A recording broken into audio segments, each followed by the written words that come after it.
Короткая история, которая способна вызвать приступ умиления даже у самого черствого человека. Мысленно переносимся за океан, в Америку. Приют Вашингтон Sounded Animal Shelter. Как бы ни был хорош приют, но это всего-навсего приют. Хорошо, когда хвостатых воспитанников кормят, лечат, ухаживают за ними и пристраивают в добрые руки.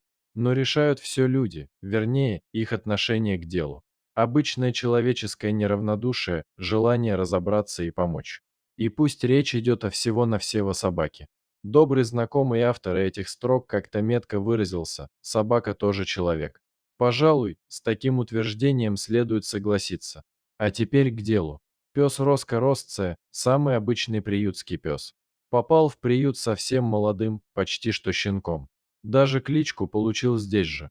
Его подобрали прямо с улицы. Самая обычная ситуация, абсолютно предсказуемая и житейская. Но персонал приюта предположил, что Роско окружает какая-то тайна, какая-то недосказанность. Он резко выделялся на фоне всех остальных собак. Те были как будто нараспашку. Их подбирали тоже с улицы, голодных, холодных, отощавших. Вырывали из лап живодеров. Откармливали, ображивали. Собаки проникались благодарностью за свое спасение, старались угодить, заводили дружбу с кем-то из сотрудников.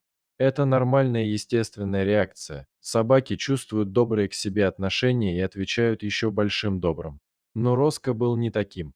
Он прожил в приюте уже 3 года, но так ни с кем и не подружился. Был всегда сам по себе, на особицу. Держался всегда независимо, подчеркнуто самостоятельно. Корм принимал, но в благодарностях не рассыпался. Просто жил. Я один против большого враждебного мира. Работники понимали, что Роско задал всем непростую загадку, которую надо было непременно разгадать. Но как это сделать? С чего начать? Ну почему собаки не умеют говорить? Наверняка удалось бы выведать у пса всю его историю. Решение пришло неожиданно – сделать пост в социальных сетях. Выложить фотографии, написать яркий текст. Надежды мало, но вдруг. Правило нескольких репостов действительно есть, и оно реально работает. Через некоторое время в приюте раздался телефонный звонок. Звонивший назвался фермером. Его хозяйство располагалось на приличном удалении от приюта, и звонок сделан скорее ради очистки совести. Суть такова: прямо с фермы 3 года назад пропал любимый хозяйский щенок. Как в воду канул.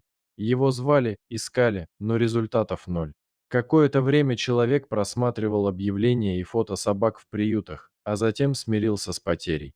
Роско внешне похож на пропавшего щенка, но вряд ли это он. Фермера пригласили посетить приют. А теперь впечатлительным читателям посоветуем достать носовые платочки. Человек прошел к вольеру, работники открыли дверь. Пес как будто вздрогнул, вытянулся, жадно втягивая носом воздух. Первая реакция – испуг и недоверие. Но подозрение вскоре сменилось неподдельной радостью. А дальше случилось то, что случилось. Вдоволь хлебнувший лишений, Роско заплакал.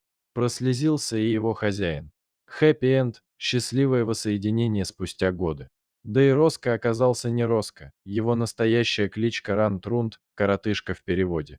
Объяснилась и замкнутость пса, просто он хранил верность своему хозяину. Знал, что однажды откроется дверь, и он придет.